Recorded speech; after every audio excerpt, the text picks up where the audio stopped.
While it's commonplace to imagine a number of global south countries as being revisionist powers or increasingly revisionist powers, my argument is it's actually Western powers that have become revisionist and abandoned the multilateral order that they themselves put together at the end of the Second World War.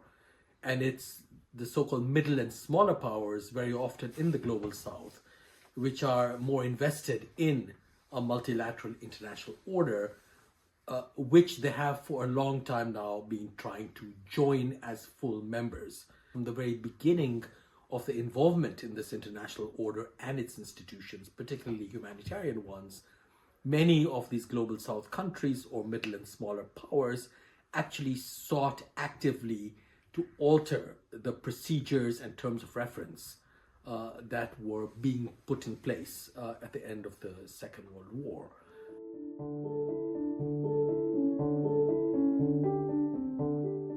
I think it really has to do with the end of the Cold War. So, we tend to think about the emergence of the international order such as we have known it as being the product purely of the end of the Second World War. And that is right to some degree, but not really the whole story. It's the Cold War that gives that order its meaning. And it gives that order its meaning precisely because of a balance of power politics between the Soviet Union, its allies, and the US and its allies. So it's not agreement and some kind of, common ideal that makes the international order what it was. It's actually conflict. And it's that conflict that in a way kept Western powers and their forms of liberal internationalism honest in some ways. The end of the Cold War meant the end of great power conflict to some degree, certainly the end of balance of power politics internationally. And this allowed Western powers to run unchecked.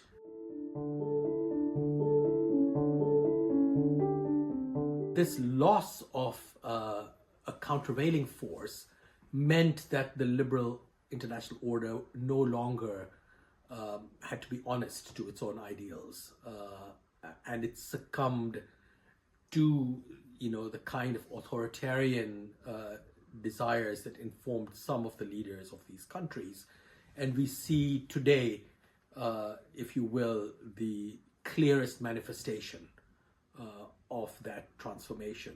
So I don't think what we are seeing today in the West itself, in the United States, in the disputes over Canada, over Greenland, over Venezuela, over Panama, over many other parts of the world, are purely the result of the coming of a new Republican administration to power. They really go back to the end of the Cold War.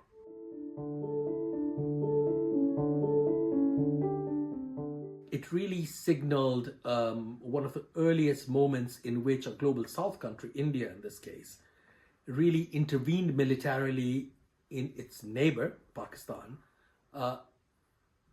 with a kind of humanitarian argument. So the civil war was vastly destructive and violent, leading to what many people thought was a genocide, in which perhaps 1 million or more people were killed.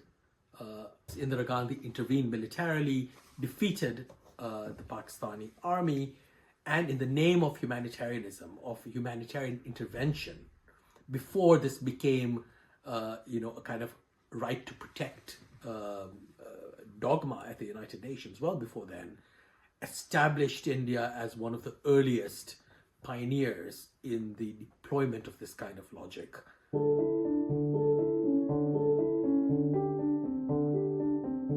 Well, I found them really rich debates, in part because of the kinds of people gathered around the table. So these include not just academics and students who might work on particular parts of the world or on the international order and its institutions, but also stakeholders in the international order itself. People who have a background in politics, policymakers, people who head or are very important in humanitarian institutions and philanthropic institutions. And that kind of conversation between such individuals and groups is actually quite rare.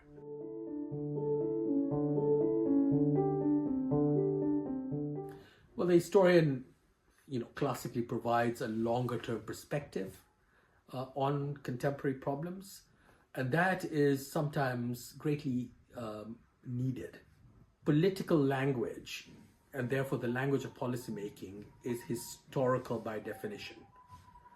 Now, that history may not be shared, that vision of history may not be shared by everyone in other parts of the world, but in order to address these issues and think about policymaking, you have to understand what that historical narrative is, where it comes from, what its internal contradictions might be, and therefore how to deal with the issues that are packaged in this historical narrative.